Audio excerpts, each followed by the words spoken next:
ಇನ್ನು ರನ್ಯಾ ಸ್ಮಗ್ಲಿಂಗ್ ತನಿಖೆಗೆ ಸಿಬಿಐ ಅಧಿಕೃತವಾಗಿ ಎಂಟ್ರಿ ಕೊಟ್ಟಿದೆ. ಸಿಐಡಿ ತನಿಖೆಯನ್ನ ಸರ್ಕಾರ ಯಾಕೆ ಹಿಂಪಡೆಯಿತು ಅನ್ನೋದು ಕೂಡ ಈಗ ಸದ್ಯಕ್ಕೆ ಪ್ರಶ್ನೆ.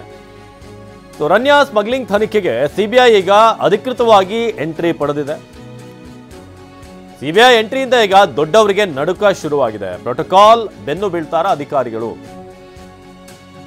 ಸಿಬಿಐ ದೆಹಲಿಯ ಪ್ರಧಾನ ಕಚೇರಿಯಲ್ಲಿ ಎಫ್ಐಆರ್ ಆಗಿದೆ. ಈ ಬಗ್ಗೆ ಡಿಆರ್ಐ ಅಧಿಕಾರಿಗಳ ದೂರು ಆಧರಿಸಿ ಈಗ ಸಿಬಿಐ ಕೂಡ ಎಫ್ಐಆರ್ ಅನ್ನ ದಾಖಲು ಮಾಡಿದೆ.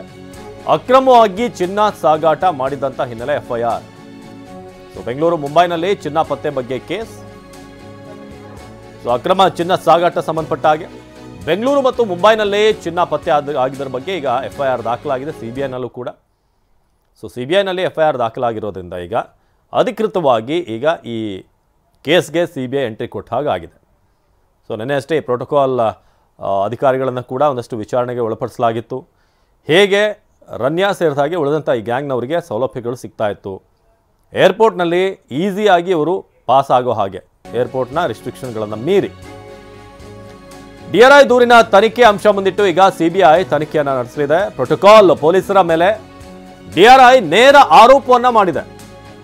ಈ ಸ್ಮಗ್ಲಿಂಗ್ ಆಗಬೇಕಾದ್ರೆ ದೊಡ್ಡ ಸಹಕಾರ ಪ್ರೋಟೋಕಾಲ್ ಪೊಲೀಸರಿಂದಲೇ ಆಗಿದೆ ಅಂತ ಆರೋಪ. ರನ್ಯಾ ಬೇಲ್ ಅರ್ಜಿ ವಿಚಾರಣೆ ವೇಳೆ ಇಲ್ಲಿ ವಕೀಲರು ಆರೋಪ ಮಾಡಿದ್ದಾರೆ. ಆ ಸಂದರ್ಭದಲ್ಲಿ ಪ್ರೋಟೋಕಾಲ್ ಆಫೀಸರ್ ನೆರವು ಪಡೆದು ಇವರು ಕಳ್ಳ ಸಾಗಣೆ ಮಾಡಿದ್ರು. ಅವರೇನಾದರೂ ಸ್ಟ್ರಿಕ್ಟ್ ಆಗಿದ್ದಿದ್ರೆ ಸಾಗಾಟ ಮಾಡೋಕೆ ಸಾಧ್ಯವೇ ಆಗ್ತಾ ಇರಲಿಲ್ಲ. ಇದೊಂದು ಗಂಭೀರ ಸ್ವರೂಪದ ಅಪರಾಧ. ಇದರಲ್ಲಿ ಸಿಂಡಿಕೇಟ್ ಭಾಗಿಯಾದ ಬಗ್ಗೆ ತನಿಖೆ ಆಗಬೇಕು. ರನ್ಯಾ ಬೇಲ್ ಅರ್ಜಿ ವಿಚಾರಣೆ ವೇಳೆ ವಕೀಲರು ಈ ಒಂದು ಗಂಭೀರವಾದಂಥ ಆರೋಪವನ್ನು ಮಾಡಿದ್ದಾರೆ. ಎಲ್ಲ ಅಂಶಗಳನ್ನು ಮುಂದಿಟ್ಟು ಸಿಬಿಐ ತನಿಖೆ ಸಾಧ್ಯತೆ ಇದೆ. ಬಹಳ ಮುಖ್ಯವಾಗಿ ಡಿಆರ್ಐ ಮಾಡಿರುವಂಥ ಆರೋಪ ಅಂತಂದರೆ ಪ್ರೋಟೋಕಾಲ್ ಅಧಿಕಾರಿಗಳ ಮೇಲೆ ಆರೋಪ ಮಾಡಿದ್ದಾರೆ. ನಮ್ಮ ಪ್ರತಿನಿಧಿ ಪ್ರಜ್ವಲ್ ನ್ಯೂಸ್ ಡೆಸ್ಕ್ನಿಂದ ನೇರ ಸಂಪರ್ಕದಲ್ಲಿ ಜಾಯ್ನ್ ಆಗಿದ್ದಾರೆ. ಪ್ರಜ್ವಲ್, ಈಗ ಸಿಬಿಐ ಅಧಿಕೃತವಾಗಿ ಎಂಟ್ರಿ ಪಡೆದುಕೊಂಡಿದೆ, ಜೊತೆಗೆ ಎಫ್ಐಆರ್ ಕೂಡ ದಾಖಲಾಗಿದೆ. ಅಂದರೆ ಎಫ್ಐಆರ್ನಲ್ಲಿ ಓವರಾಲ್ ರನ್ಯಾ ಅಲ್ಲದೆ ಯಾರ್ಯಾರು ಸಿಕ್ಬಿದ್ದಿದ್ದಾರೆ, ಯಾರ್ಯಾರು ಇದರ ಹಿಂದಿದ್ದಾರೆ, ಇದೆಲ್ಲದೂ ಕೂಡ ಇನ್ಕ್ಲೂಡ್ ಆಗಿದೆಯಾ ಹೇಗೆ? ಜೊತೆಗೆ ಡಿಆರ್ಐ ಏನು ರಿಪೋರ್ಟನ್ನು ಕೊಟ್ಟಿದೆ ಅಂತ ಸಿಬಿಐಗೆ, ಏನೆಲ್ಲ ಆರೋಪಗಳನ್ನು ಮಾಡಿದೆ ಪ್ರಜ್ವಲ್?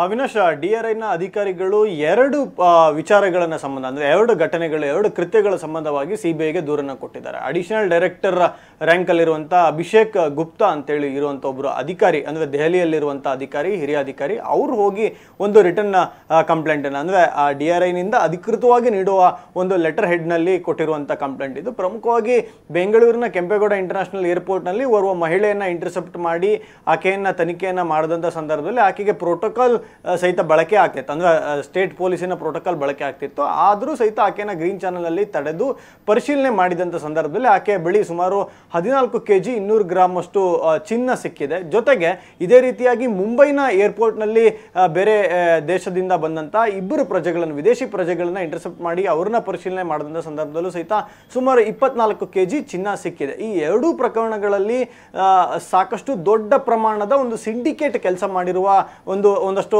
ಸಾಧ್ಯತೆಗಳು ಹೆಚ್ಚಾಗಿದ್ದಾವೆ. ಹೀಗಾಗಿ ಸಿಬಿಐ ಇದಕ್ಕೆ ಅಧಿಕೃತವಾಗಿ ಎಂಟ್ರಿಯನ್ನು ಪಡೆದುಕೊಂಡು ಸಿಬಿಐನವರು ಅಧಿಕೃತವಾದಂಥ ತನಿಖೆಯನ್ನು ಮಾಡಿ ಇಡೀ ದೇಶಕ್ಕೆ ಈ ಒಂದು ಸಿಂಡಿಕೇಟ್ ಚಿನ್ನವನ್ನು ಸ್ಮಗಲ್ ಮಾಡ್ತಿರೋ ರೀತಿ ಇದೆ. ಇದು ಭಾರತದ ಆರ್ಥಿಕತೆಗೆ ತುಂಬ ದೊಡ್ಡ ಮಟ್ಟದ ಪೆಟ್ಟನ್ನು ಕೊಡುತ್ತೆ. ಹೀಗಾಗಿ ಈ ಒಂದು ಸಿಂಡಿಕೇಟಿನ ವಿರುದ್ಧ ತನಿಖೆಯನ್ನು ಮಾಡಿ ಅಂತೇಳಿ ಡಿಆರ್ಐ ಅಧಿಕೃತವಾಗಿ ದೂರನ್ನು ಕೊಟ್ಟಿದ್ದಾರೆ. ಅದನ್ನೇ ಸಹಿತ ನಿನ್ನೆ ಏನು ಡಿಆರ್ಐ ಪರ ವಕೀಲರು ಸಹಿತ ನ್ಯಾಯಾಲಯದ ಗಮನಕ್ಕೆ ಸಹಿತ ತಂದಿದ್ದು, ಯಾಕೆ ಈಕೆಗೆ ಬೇಲನ್ನು ಕೊಡಬಾರ್ದು ಅಂತೇಳಿ. ಈಕೆ ಒಬ್ಳು ಪ್ರಭಾವಿ ಮಹಿಳೆ ಆಗಿದ್ದಾಳೆ. ಈಕೆ ಸ್ಟೇಟ್ ಪೊಲೀಸ್ ಪ್ರೋಟೋಕಾಲನ್ನೇ ಬಳಕೆಯನ್ನು ಮಾಡ್ಕೊಂಡಿದ್ದಾಳೆ. ಸ್ಟೇಟ್ ಪೊಲೀಸ್ ಪ್ರೋಟೋಕಾಲನ್ನು ಬಳಕೆಯನ್ನೇ ಮಾಡ್ಕೊಳ್ತಾ ಈಕೆ ಸುಲಭವಾಗಿ ಏರ್ಪೋರ್ಟ್ನಿಂದ ಕಸ್ಟಮ್ಸ್ ಡ್ಯೂಟಿಯನ್ನು ಯಾವುದೇ ಕಾರಣಕ್ಕೆ ಕಟ್ಟದಲ್ಲೇ ಹಾಗೂ ಕಸ್ಟಮ್ಸ್ ಅಧಿಕಾರಿಗಳ ಕೈಗೆ ಅಥವಾ ಡಿಆರ್ಐ ಅಧಿಕಾರಿಗಳ ಕೈಗೆ ಸಿಕ್ಕಿ ಹಾಕೊಳ್ಳದ ರೀತಿಯಲ್ಲಿ ಅಲ್ಲಿಂದ ತಪ್ಪಿಸಿಕೊಳ್ಳುವಂಥ ಪ್ರಯತ್ನವನ್ನು ಮಾಡಿದ್ದಾಳೆ. ಮತ್ತೆ ಆಕೆಯನ್ನ ಪದೇ ಪದೇ ಕೇಳಿದಾಗಲೂ ಸಹಿತ ಏನಾದ್ರು ಡಿಕ್ಲೇರ್ ಮಾಡ್ಕೊಳ್ಳುವಂಥ ವಸ್ತುಗಳನ್ನ ತಾವು ತಂದಿದ್ದೀರಾ ಅಂತ ಕೇಳಿದಂಥ ಸಂದರ್ಭದಲ್ಲಿ ಸಹಿತ ಆಕೆ ಯಾವುದೇ ರೀತಿಯಾಗಿ ಡಿಕ್ಲೇರ್ ಅನ್ನು ಮಾಡ್ಕೊಂಡಿಲ್ಲ. ಮತ್ತೆ ಆಕೆಯ ದೇಹಕ್ಕೆ ಈ ಬ್ಯಾಂಡೇಜ್ಗೆ ಬಳಸುವಂಥ ಕ್ರೇಪ್ ಟೇಪ್ನ ರೀತಿಯಲ್ಲಿ ಚಿನ್ನವನ್ನು ಅಂಟಿಸ್ಕೊಂಡು ಬಂದಿದ್ದಾಳೆ. ದಿಸ್ ಶೋಸ್ ಆಕೆ ಒಬ್ಳು ಪ್ರೊಫೆಷನಲ್ ರೀತಿಯಲ್ಲಿ ಸ್ಮಗ್ಲಿಂಗನ್ನು ಮಾಡಿದ್ದಾಳೆ, ಗೋಲ್ಡ್ ಸ್ಮಗ್ಲಿಂಗನ್ನು ಮಾಡಿದ್ದಾಳೆ. ಈಕೆಯ ಒಂದು ಪ್ರಕರಣದಿಂದಲೇ ಸುಮಾರು 4 ಕೋಟಿಗೂ ಹೆಚ್ಚು ಹಣ ಭಾರತ ಸರ್ಕಾರಕ್ಕೆ ನಷ್ಟ ಉಂಟಾಗಿದೆ ಅನ್ನೋದನ್ನ ಈ ಒಂದು ನೆನ್ನೆ ಆರ್ಗ್ಯುಮೆಂಟಲ್ಲಿ ಕೂಡ ಮೆನ್ಷನ್ ಮಾಡಿದ್ದು. ಸಿಬಿಐನ ಎಫ್ಐಆರ್ನಲ್ಲೂ ಸಹಿತ ಬಹುತೇಕ ಈ ಅಂಶಗಳನ್ನೇ ಮೆನ್ಷನ್ ಮಾಡಿದ್ದಾರೆ. ಆಕೆ ಮನೆಯಲ್ಲಿ ಸಿಕ್ಕಂಥ ಚಿನ್ನಾಭರಣ ಆಗ್ಬೋದು, ಆಕೆ ಮನೆಯಲ್ಲಿ ಸಿಕ್ಕಂಥ ಗೋಲ್ಡ್ ಆಗ್ಬೋದು, ಮತ್ತು ಆಕೆ ಆಕೆ ಮನೆಯಲ್ಲಿ ಸಿಕ್ಕಂತ ಕ್ಯಾಶ್ ಆಗ್ಬೋದು, ಇದು ಯಾವುದಕ್ಕೂ ಸಹಿತ ಆಕೆ ಡಿಕ್ಲರೇಷನ್ ಮಾಡ್ಕೊಳ್ಳಿಕ್ಕೆ ಸಾಧ್ಯ ಆಗಿಲ್ಲ. ಮತ್ತೆ ಪ್ರಮುಖವಾಗಿ ಆಕೆ ಮನೆಯಲ್ಲಿ ಸಿಕ್ಕಿದಂಥ 2.2 kg ಚಿನ್ನಾಭರಣ ಏನಿದೆ ಅದಕ್ಕೂ ಸಹಿತ ಇನ್ವಾಯ್ಸ್ ಅನ್ನ ತೋರಿಸ್ಲಿಕ್ಕಾಗಿಲ್ಲ. ಮತ್ತೆ 2.67 ಕೋಟಿ ನಗದು ಏನ್ ಸಿಕ್ತು ಆಕೆ ಮನೆಯಲ್ಲಿ ಅದಕ್ಕೂ ಕೂಡ ಡಿಕ್ಲರೇಷನ್ ಮಾಡ್ಕೊಳ್ಳೋಕ್ಕಾಗಿಲ್ಲ. ಎಲ್ಲಿಂದ ಹಣವನ್ನ ವಿಡ್ರಾ ಮಾಡ್ಕೊಂಡು ತಂದ್ರಿ, ಯಾವ ಬ್ಯಾಂಕಿನ ತಂದ್ರಿ, ಯಾವ ಕಾರಣಕ್ಕೆ, ಯಾವ ಉದ್ಯಮದಲ್ಲಿ ಇಷ್ಟು ಹಣವನ್ನ ಗಳಿಸಿದ್ದನ್ನ ಇಷ್ಟು ಹಣವನ್ನ ಮನೆಯಲ್ಲಿ ಇಟ್ಕೊಂಡ್ರೆ ಅನ್ನೋ ಪ್ರಶ್ನೆಗಳಿಗೆ ಯಾವುದಕ್ಕೂ ಕೂಡ ಉತ್ತರ ಇಲ್ಲ. ಹೀಗಾಗಿ it seems to be all illegal ಅನ್ನೋ ರೀತಿಯಲ್ಲಿ ತನಿಖೆ ವೇಳೆ ಕಂಡು ಬಂದಿರುವಂತ ಅಂಶಗಳು. ಅವಿನಾಶ್, ಧನ್ಯವಾದ ಪ್ರಜ್ವಲ್.